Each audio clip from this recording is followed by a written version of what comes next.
Yo, good evening, viewers of the tube. My name is Tyler, and if it's your first time here, welcome to the channel that is feeling pretty vindicated right now, as the naysayers who ridiculed now might be thinking, hey, that Chico guy might have been right about CZ.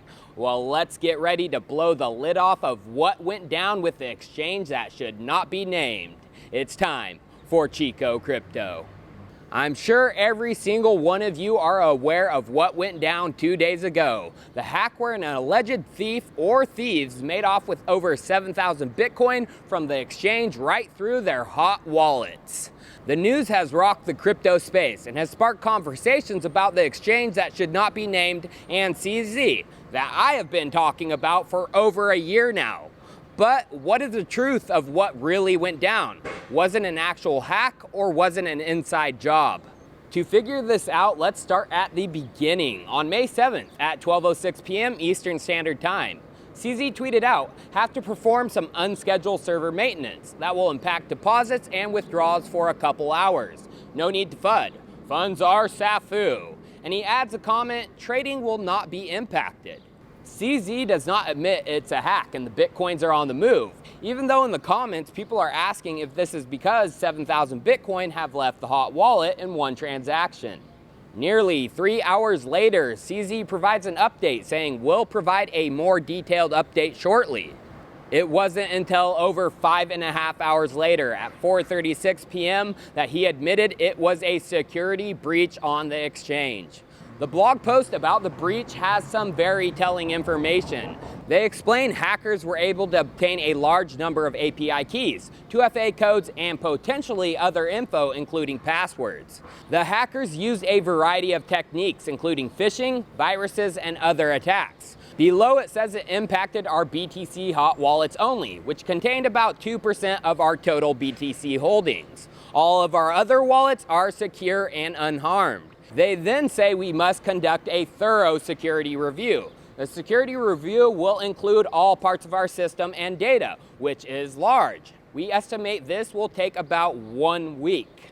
So here's what we should be looking at. If this was due to phishing and viruses where hackers have APIs, 2FA codes, and passwords, why is the exchange letting trading continue on the exchange? Couldn't these hackers be using the stolen accounts to manipulate coin prices on the exchange? And some funky stuff did happen on the exchange after the hacks. For example, the Chainlink and Stablecoin Paxos pair. There was a trade for 9,999 Paxos for just one single Chainlink. That is 10 grand for a 59-cent coin. Then there is the fact that CZ was talking about how he wanted to be transparent. Example from his tweet about the announcement of the security breach. Not the best of days, but we will stay transparent. Oh really? Then why did you delay the announcement by 5.5 hours? You know Chico did some digging and found some messages from the official CZ Telegram account that were sent before he admitted the missing funds on Twitter. As we can see, the message is from CZ www.binance.com. And yes, this is his official account. He posts a blockchain transaction and asks, need some help freezing funds on these addresses. Any help? Much appreciated. It's obvious he was trying to get this resolved before anyone became wise of what really went down, so he could sweep it under the rug. But what exactly happened and why was he trying to cover it up? Well, there is the possibility that this is an inside job from someone who has done this before. Back in July of 2018, the exchange, who should not be named, experienced its first hack, which has some uncanny resemblances to this one. First, some irregular trading happened when someone bought a tiny amount of Syscoin for 96 Bitcoin, similar to the weird Link and Paxos trade. Just after the irregular trade, the hot wallet was drained for a similar amount of Bitcoin, just above 7,000, just like this hack. Just like this hack, Binance shut down for unscheduled maintenance. But the big difference is they halted trading, unlike this time. Another weird thing is with the last hack, system maintenance was completed in 24 hours. And this time it's taking a week to perform. Something does not add up. But a big reason they kept trading active is to keep the price of BNB propped up, because if not, it would have literally fell off a cliff. Now let's examine the hack transaction and see what is suspicious about it. As we can see, the Bitcoins came out in multiples of 100 plus. Over 550 here, over 463, over 473, and so on. Now Binance has levels of withdrawals for users. Unverified accounts containing no KYC, you get 2 Bitcoin withdrawal limit per day. Second level is verified, which has strict KYC, including passports, addresses, and more. You get 100 BTC. And the third one is supposedly customized for higher withdrawals and is granted after confirmation by Binance. It's very strange to me that someone would be able to hack very savvy whales who are granted this confirmation level, especially through something as basic as a phishing attack. Then you have some suspicious activity on how the funds are being moved. The hacker did this with one transaction, to Segwit addresses. Segwit is important because the exchange has not implemented Segwit transactions yet into the exchange. And from the AMA CZ did after the hack, he says Segwit is on their roadmap. And he looks very nervous, scratching his head. Segwit. So Segwit is on the roadmap, but it's kind of always lower priority because Bitcoin transactions do work right now, and especially with Lightning networks, which have taken the load off Bitcoin main network. Because we actually want to strive to have the safest deposit and withdrawals. So so it's never a super high priority for us. We've got so many stuff that's going on. So there is a possibility that this was a major fuck up and is playing out incompetence by their employees. They were testing out Segwit integration and almost got the funds lost forever. They sent the Bitcoin from Binance's hot wallet to Segwit addresses that aren't necessarily compatible. Binance's hot wallet is a pay-to public key hash address, and Segwit addresses require the separation of signatures, which didn't happen coming from the Binance hot wallet. Funds, they were almost lost because of this. That is why it is taking so long for the funds to move. Literally, they sat there for hours upon hours before the funds started finally moving.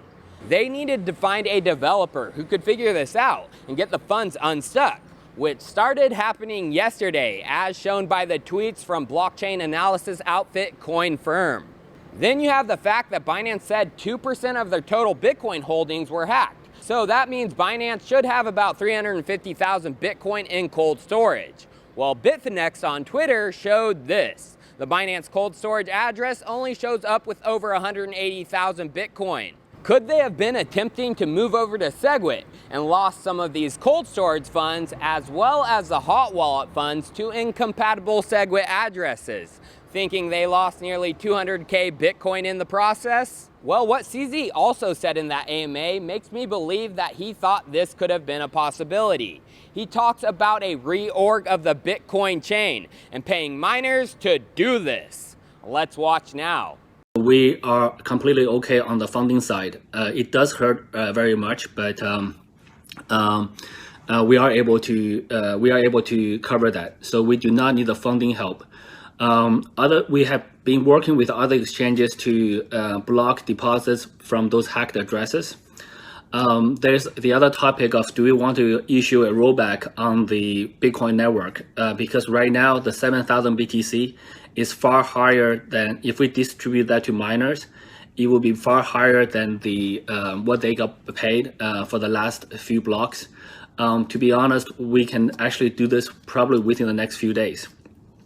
But there are concerns about if we do a rollback on Bitcoin network at that scale, it may have some negative consequences in terms of destroying credibility for Bitcoin. So again, the team's still deciding that, and we're running through the numbers and checking everything. So I think throughout this instant, we will try to maintain very high transparency, and we will solicit community help. So the reorg is an idea that came from the community. I actually did not know that we could do that, but there are serious consequences for doing that. So we will take that very cautiously. So I think the biggest thing is I do want to beg people to forgive us in terms of not being able to withdraw. Now, why would he even think about this if they have a SAFU fund for these types of situations? The only reason to think about doing this is because of far more damages and lost funds. Also, CZ was in contact with major Bitcoin core developers and also major players in the Bitcoin industry, like Jihan Wu, as seen from this tweet. They eventually decided not to pursue the reorg approach. Why? Because they couldn't do it? Was too expensive? Or because someone figured out how to get the Bitcoin unstuck? I believe because they found someone competent to get the Bitcoins unstuck, because the Bitcoins from the hacks started moving shortly after. But there are other possibilities. This could be just a major marketing stunt to get people to move from their SEX over to their decentralized exchange. The AMA gave some details on why this may be plausible. Let's see what CZ had to say on the current focus of their DEX. The current focus on Binance Chain is to help people to migrate to Binance Chain and make it popular. So actually, let me go back a little bit. Let me see. So I did look through some of the comments, and there are a number of common questions being asked. So there's a lot of questions asking about our future plans. One of the difficulties is we can't really predict the future too well. And we can't really forecast our detailed plans too much ahead of time, and things change. You see, he says the current focus is to get people to migrate over to their chain and make it popular. Then he catches himself and changes the subject. Pretty suspicious if you ask me. Then you have the possibility that this is due to the Tether debacle, and they know the injunction from the New York AG is going to be really bad. And Binance is helping lock a large majority of users' Bitcoins once the news comes out.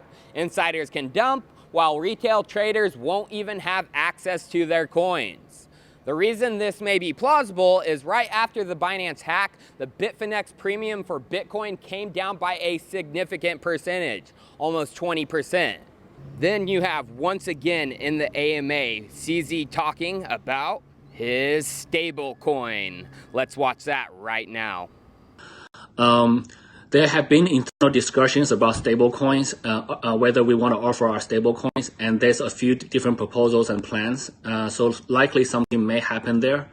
Again, plans change very quickly, so we can't really set in stone, commit stuff like that. Also, Binance's new cold storage wallet of Tether, which showed up on the Tether rich list, has mysteriously disappeared. And if you try to use the Omni Block Explorer to look through Binance's transactions on their other cold storage address, you get this error. Could this be in preparation for the most massive implosion and dump in Bitcoin history? There are multiple theories of what could have happened, and the more that time goes on, the more we will learn. Based on the information I have found, this screams of an inside job, but the exact reason is up in the air. I am leaning towards incompetence in Segwit migration, resulting in a close call of losing nearly 200,000 Bitcoin. But with the help of some core devs, they were able to save their asses. Let me hear your theories and information in the comments, and if more details come out, I will make sure to do a follow-up video. Cheers, viewers. I'll see you next time.